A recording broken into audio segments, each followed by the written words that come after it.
twabateguriye amakuru mu Kirundi.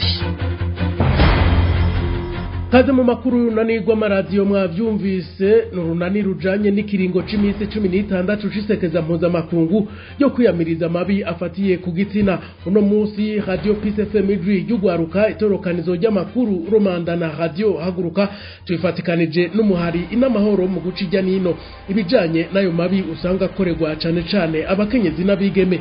Aya makuru yo kwigenekerezo rya gatanu Kigarama mu mwaka wa 2024 ahagarariwe mu buhinga bw'ivyuma na Chanel Haririzwa ari kumwe na Ezekiel Niyonzima. Ijwi muriko murumva ni ryajewe Joe Philbert Karangwa nk'abandi kumwe muri studio na Era Krista Mahoro. Mukanya tuja mwidonido ry'aya makuru. PCFM Romanda na Haguruka. Kwisi yose umukenyezi umwe kuri batatu arakorerwa amabi mu buzima bwiwe kubw'ibiharuro bitangwa n'ishirahamwe mpuzamakungu ONU.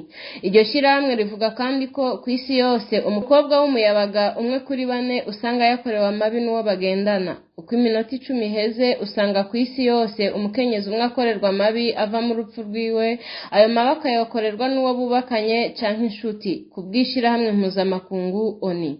Kuva mu mwaka w'igihumbi kimwe amajana 999 inama ya bose y'ishirahamwe mpuzamakungu ONU ikaba yaremeje ishingwa ry'umunsi wahariwe kurwanya amabi afatiye ku gitsina hamwe n'isekeza ry'iminsi 16. Ariko iryo sekeza rikaba ryari risanzweho kuva mu mwaka w'igihumbi kimwe amajana 991.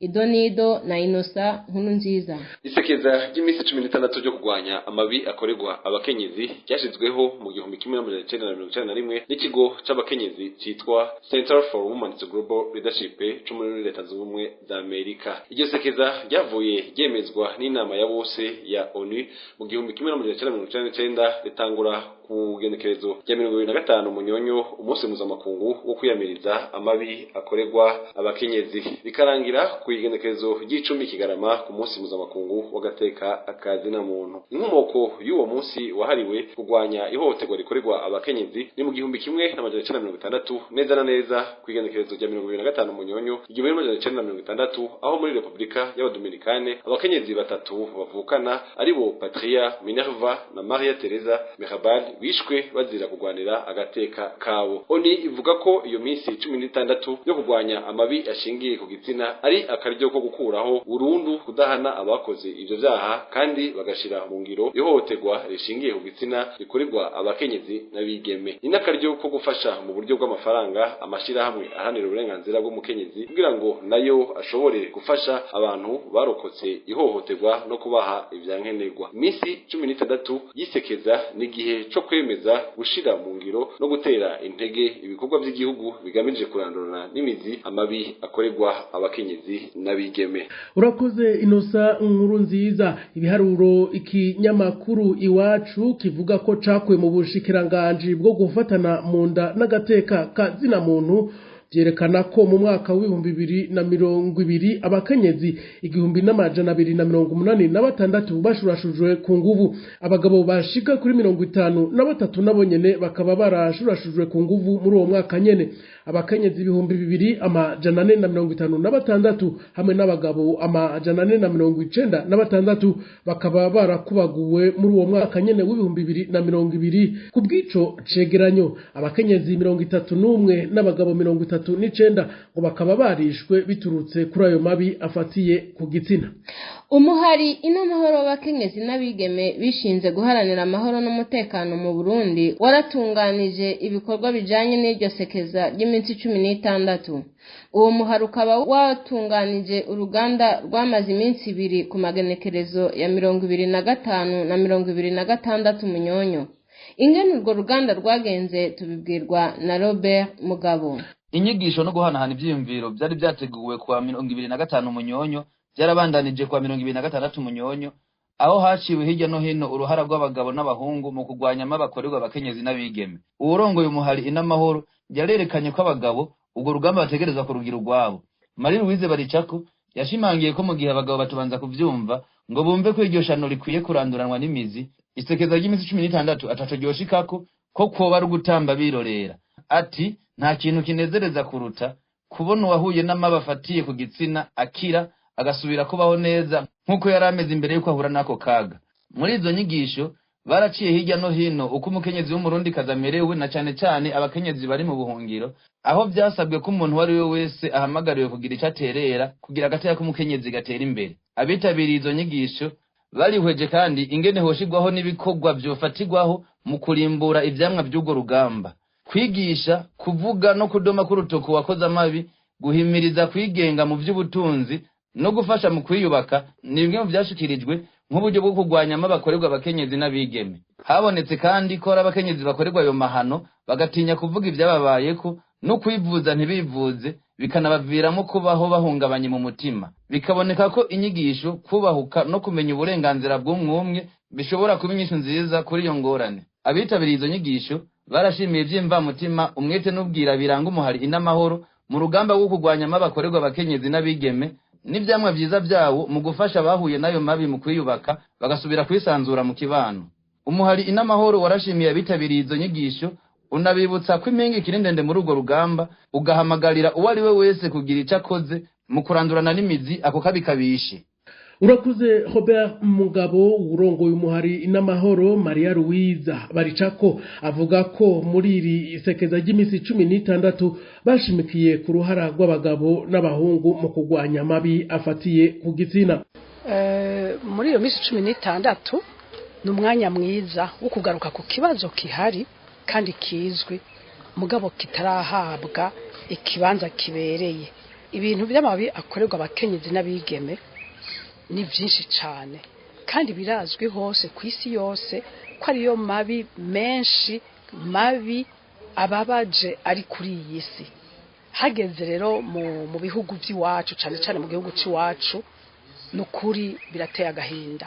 Turabibona ko bikomeye kandi cyo bituma twageze tutireka dufatanye tuje hamwe n'abandi tugire tuti ngo turabe ico twogira ukundi kugira ngo tubone ko iki kintu gitevye kigatora umuti.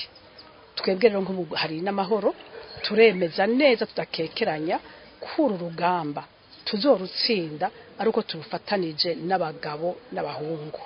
Rero twarabatumiye turiko turabiganira ko kugira ngo turabe ingene abagabo n'abagore tugiye hamwe twoshobora gukora ico gikorwa cyo kugwanya ayo mabi kandi bigashoboka.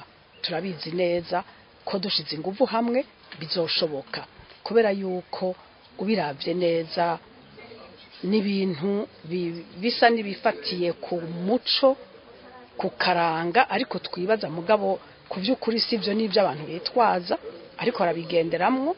Usibye yuko muri kahise kacu ivyo bintu byari bintu n'abavyeyi batubwira ko kizira kubivuga, niyo wabikorewe carazira kubivuga kugira ngo abantu ntibakubone nabi, abantu bace bagufata nk'uko umenga uri umuntu wo gukumira, kandi abantu ntibace bakengera umuryango wawe, kandi ntiwararaze uwo muntu ashobora kuba ari umuntu w'umuryango cyangwa ari umuntu yitwa ko kubisanzwe ari umuntu yisoneye mbwa akaba yakoze amabi nkayo.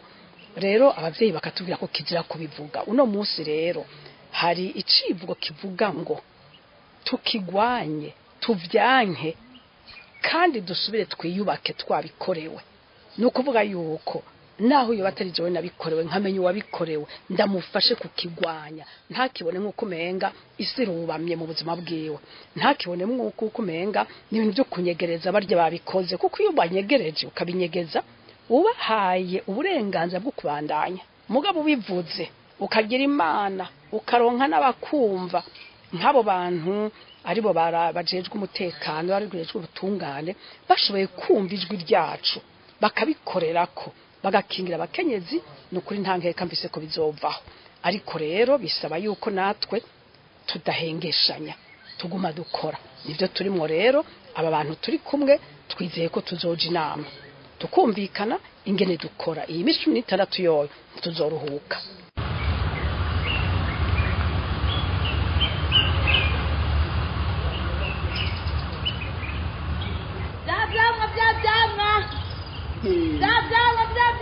Gushaura kaza wanja ziza iki majambere ko sema kugorera kuna ushaki shakusara hanijiwe nawe zibaho bonda ndakira majambere ndavuga mabyo munaware nabi erega uracara umugore wanje imbere y'amategeko nta kintu na kimwe ushobora kumbwira reka amajyambere reka amajyambere ni munabare yewe ni munabare muhuye iki gikoko cy'umugabo mufasha n'abaramufasha reka amabu uyu n'umugore wanje yarasaze ntanya abana uku niko yama reka kubesha arakubesha ibyo byose avuga arabesha none yoba yarabavutanye biguha uburenganzira bwo kumukubagura si ibyo byose biganira mukabyumvikanaho mu mahoro mutenze guteza uruhagarara mabu uyu mugore arambeshyira ibyo avuga sibyo reka ngende amafaranga yanjye y'amajyambere nta n'amafaranga yanjye y'umufasha amafaranga yanjye y'amajyambere y'abantu ngumva iki ufasha kuva ndakubwira reka ndagushyire ku mayanga ibyanjye n'uyu mugabo uyu mugabo yaragiye aradutana abana twari tubanye imyaka irenga indwi yaragiye aradutana jewe imyaka yose twabaye narigwanye ko nije naronda muri make nije nari umugabo ntaba umugore uranyuma yarazi ko narondeye agasahura akagurisha utuntu two mu nzu yataha agataborewe akankubita akankubavura abantu akabatuka basirerago none yarahebye arahomoka aradusiga aho duhuriye hose aje akabiko narondereye abantu akansahura jewe ngeze kudamufasha sinarakoze ntega amasirero mufasha ndakuturi nawe wari uzi ko hari amashyirahamwe y'abakenyezi ahe nawe bakora iki agira inama abakenyezi bafite ibibazo nk'ibyo ufite erega bo gufasha urabitura ndabitura mu iki bakora ibiki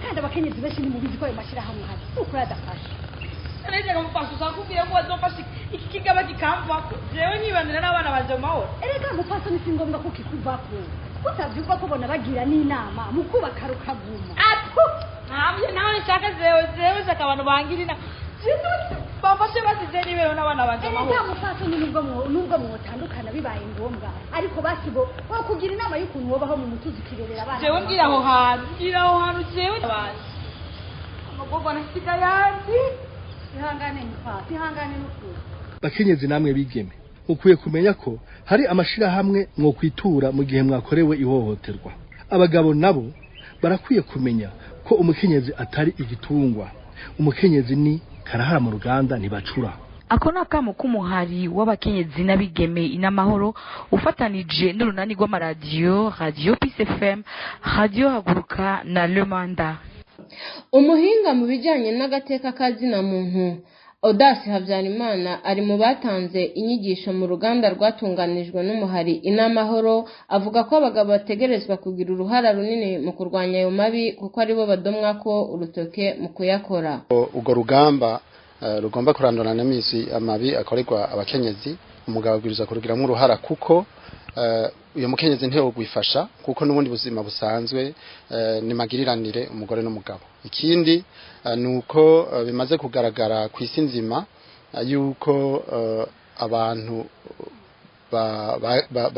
batunga urutoke yuko ari bo bafite uruhara rudasanzwe mu guhungabanya agateka k'abakenyezi n'abagabo. Bivuga ngo n'umugabo kugira ngo urwo ruhara ni nko kwikura ko iceceye mu ntumbero yuko avuga ati bose baroranirwe yaba umugore y'umugabo. Abafasoni nabo canke abagore nabo bigaragara cyane yuko ababa bakozwe ko nayo mabi arabafasoni. Bivuga rero ngo urwo ruhara n'ugwa bose umugore ntiyo gwifasha kandi n'umugabo ntiyo rugira wenyene.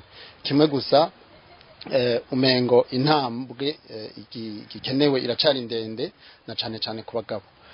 Ico citwa rero masculinité positive ni gwa ruhara rw'umugabo canke rw'umusore umuhungu kugira ngo ako gateka k'abafasoni ubwo burenganzira ku bantu bose bube bungana n'urugamba rwa bose atanu masigaye inyuma. Odasi Habyarimana avuga kandi ko abagabo batabigizemo uruhara bishobora kugorana gutora umuti. Abagabo batabigizemo uruhara tuzosanga aya mabi agumyeho kandi agume ashigwa ku gatwe k'abagabo kuko na cyane yuko imico n'imigenzo nshaka kuvuga nk'abarundi ubwabo aho usanga societe y'u Burundi yubakiye ku ruhara rw'umugabo ukamengo n'abafite ijambo rya mbere n'irya nyuma muri vyose, aho rero usanga muri ako karere cyangwa muri uyo muryango ataterambere wo harondera, na cane kubijanye n'amatati aba mu miryango aba mu ngo, aho usanga ayo matati yari iraye, tugarutse cane hagati y'ukutumvikana hagati y'abakobwa n'abasaza babo, muri make hagati y'abahungu n'abakobwa, aho hantu iyo societe nta terambere woyironderamo. Umuhinga mu by'agateka kazina muntu Odas Habyarimana aratanga impanuro. Akamo twabatera nuko uru rugamba canke irihohoterwa riguma rigaragara ku isi nzima, nuko bafata ko ari urugamba rwa bose, bakabanza bakabona yuko atarakaguma k'abagore canke k'abakobwa, ahubwo ari uko isi ihanzwe n'ico kiza, yuko abo amabi akorako buriya n'abagabo basanga yabakozeko. Nimba ari akabi kakoze kuri mama w'umuntu n'uyo mwana we, nimba ari umuhungu canke ari umukobwa, bose bibakorako. Nimba ari ako kabi kakoze kuri mushiki wa naka, nawe nyene biba vyamukozeko canke uwo bubakanye. Bivuga ngo twese dufate dushire inguvu hamwe kugira ngo urwo rugamba turugwanirize hamwe, cyane uruhara rw'abagabo niko rukenewe, kuko nkuko nabivuze karahara mu ruganda ntibacura. Urongoye impunzi ziba mu bisagara bitandukanye byo mu gihugu kibanye cy'u Rwanda, Patrice Ntadohoka avuga ko ashimishwa n'ingene bamwe mu bakorewe ayo mabafatiye ku gitsina bariko barafashwa. Abo rero abakenyezi bashoboye guhunga gukiza amagara bagashika ngaha, baje barusha, bamerewe nabi cyane, hanyuma ubwa mbere ntivyamenyekana, mu nyuma baramenyekana amaze kubitwa impunzi, bararonse ubufasha butari buke nkuko muhejeje kuvyumva mu nama twarimwe. Hanyuma ubwa mbere baratinya kubivuga, mu nyuma barabivuga, barabishikiriza, hajya bavuga ngo uje gukira ingwara arayirata. Ingwara rero barayivuze iratora inyishu. Ubu rero aho bigeze, benshi bararonse imiti, bararonse ubufasha, barabumvirije ababijejwe, barabagira inama, barabaha n'inyishu ibibazo bimwe barafite, ku buryo aho ibintu bigeze ubu turashima, bageze ku ntambwe nziza, bariko baravyumva biyakira ngaho nkuko babivuga, barabonye ko ari abantu mu bandi, ubu ntibacihebuye. Rero dufite icyizere ko ivyo bibazo bagize bigenda birahera buke buke. Murabona bariko barabikora n'abantu bafitsemwo uburambe, n'abantu bashobora kubafasha, kandi biyemeje yuko twese twemeza yuko tuzoguma tubakurikirana, hanyuma tukabona yuko byose kumbure n'ibidaheze cyane biheza bikazohera buhoro buhoro. Hari n'abandi bashobora kugira amahirwe yo kuja hanze, bobo amatwa dusumira, turumva yuko murazi yuko ubuvuzi bwo hanze bukomeye, bakize neza, bameze neza, baradutse batubwira inkuru. Rero muri rusangi byifashe gutyo.